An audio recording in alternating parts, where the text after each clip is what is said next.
I'm Lauren, Studio in the Park Manager at the Louisiana Children's Museum. Thank you for joining me for Connections at Home.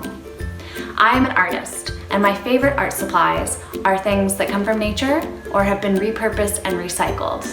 To me, the life cycle of a material, which means the story of where it came from, what it has been through, and where it will go in the future, is something that makes an artwork truly special and meaningful. One of my favorite collage materials that has special meaning is recycled handmade paper. Do you know where paper comes from? Paper comes from trees. With the help of rain and sunshine, it grows from a small seed into a tall tree. Trees fill our environment with oxygen that we need to breathe, and they provide a habitat for animals. It can take 10 to 20 years for a tree to grow big enough to harvest for paper. We use the cut down trees to make this paper for books, cardboard, artwork, and to print documents from the computer, among other things.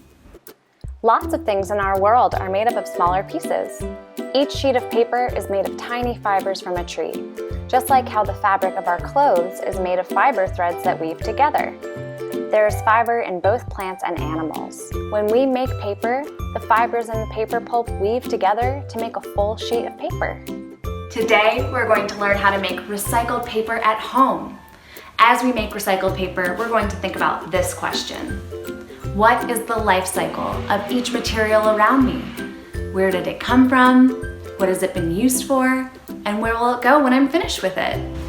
Not only is making recycled paper super fun, but it's also a great way to be an environmental steward. To be an environmental steward means to be someone who is dedicated to reducing their impact on land, water, air, and other living things. Making recycled paper is a great way to be an environmental steward because we're taking something old and transforming it into something new, which means we're using less natural resources like trees. Here's what you'll need to make recycled paper at home. A wooden frame, some window screen, a staple gun, scissors, a blender, a watertight container larger than your wooden frame, optional some felt and a sponge, and some old papers that you don't need anymore. To make our paper making screen, we're going to lay down the window mesh and cut it a few inches wider on each side than the wooden frame. Next, we're going to staple the edges of the screen over the wooden frame, pulling tightly on each side as we staple it down. If you have duct tape at home, you can add duct tape to the edges where you've stapled. This will help prevent you from snagging on the staples, and it'll also help the paper pulp slide off the edges of the screen, giving you a crisp edge. Now it's time to cut or tear the paper into smaller pieces that can be blended up in the blender. Can you practice cutting straight lines, zigzag lines, curvy lines? Can you cut a triangle, a square, or a circle? What happens when you rip a paper in half 2 times? How many pieces does it make? What happens if you rip all of those pieces in half again? How many pieces of paper does that make? I'm so excited to make recycled paper out of the old papers that I've torn and cut up here. You can see they're old event flyers, trail maps. I know my new paper will be really special and meaningful. Now we're going to put these small pieces of paper inside the blender. We can fill it up, but we don't want to pack it so tightly that it's too hard for it to do its job.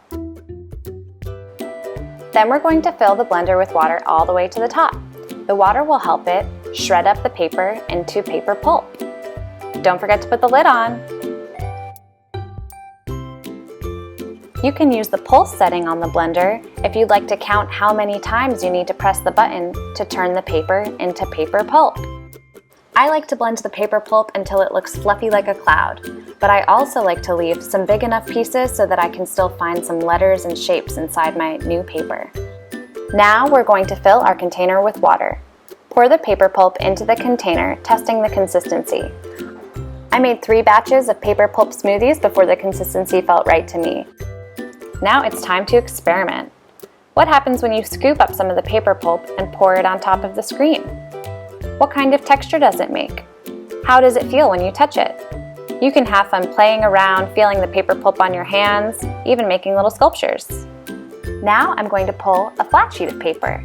First, you want to stir up the paper pulp. This will help any pieces that have settled on the bottom disperse among the water.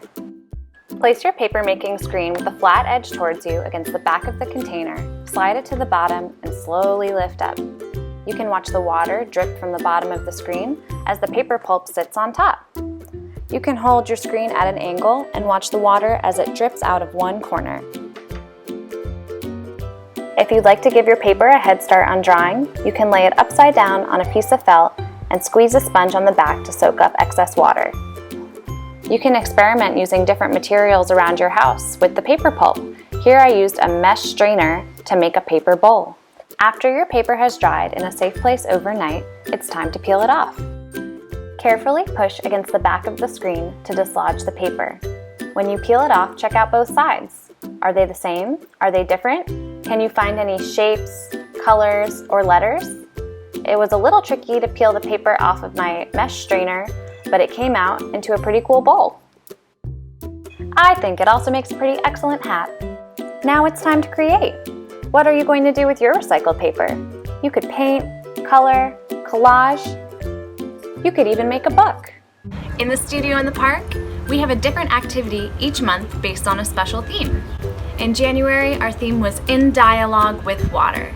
That means that we are in a conversation with water. We asked questions about water, shared ideas and memories about water, and we collaborated with water as an art material to make recycled paper. Our finished recycled paper was bound into a book. Kids could write and draw their reflections about water, where they see it, what they love about it, and why water's important. The covers of these books are made of recycled sailboat cloth donated by Chop Industries. Kids at the museum worked with local New Orleans artist Jamar Pierre to paint water scenes inspired by his mural on the Chapatoulas flood wall. The paint we used was from the Green Project, an organization who recycles paint so that it doesn't get dumped into storm drains and contaminate our water. There was a joy in the process of drawing on the paper, recycling the paper, and then drawing on the paper again. And this special meaning is captured in every single page. We would love to see your paper making process. You can tag us at Louisiana Kids, #LCM Connections. Thanks for watching Connections at Home. I'm Lauren, and I hope you'll join us for our next episode. Until then, let's play, learn, and stay connected.